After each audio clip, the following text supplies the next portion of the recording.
Let's go.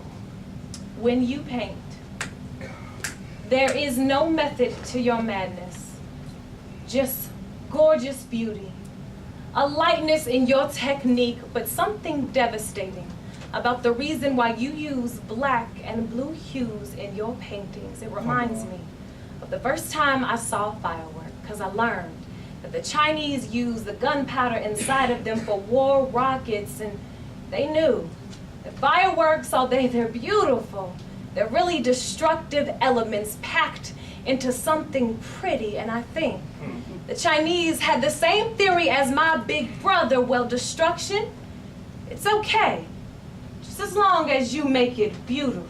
Come on. I asked about you when you were a kid, and they said that you were destined to go places ahead of your class. Like if you wanted to, you could be a star. So we thought art school would be the best place for you, little boy genius from Gary, Indiana, that picked up a paintbrush and a cello and learned it like the pacement of constellations. I just knew that you would come back Michelangelo.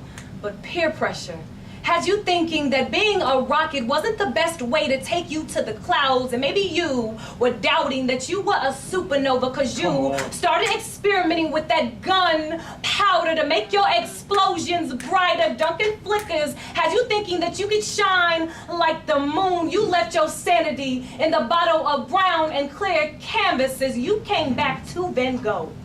You couldn't hear us screaming for you to return to your love for color and creation. Your pieces became sad, sunken faces that had lost the will to live, and we wondered, were these watercolors just pictures reflecting you? Mama says that this is all just a phase, and she's needing answers, and I tell her that some people aren't bad people. They've just been silencing their boom for so long that when they do explode, it sounds a lot like massacre and not salvation. And you, brother, were meant to be an atomic bomb, spreading your brilliance on everyone you come in contact with, and we didn't know how to contain such an explosive element, so we silenced you and told you to put your fire out, you crazy sparkler.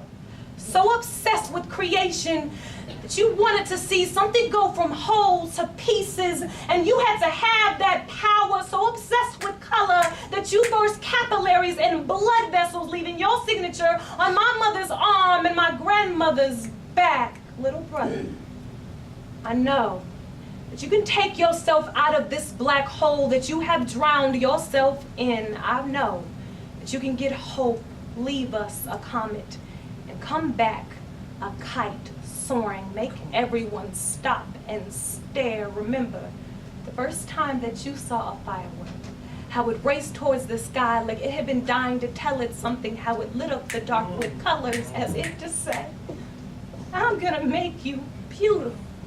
Thank you.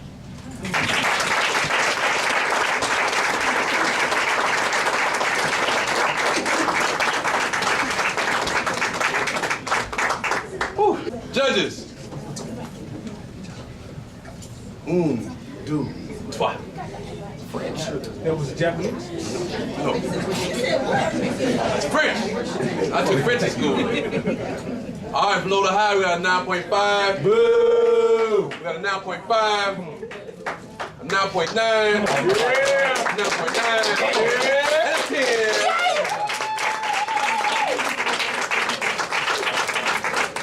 Giving our poet a total score of 29.3. 29.3 for the poet. When you clapping? Huh? There's a half-point time penalty. Oh, boo! You rat bastard! You ruined it for everyone. On the count of three, But it was time. well worth it. 1, 2, 3.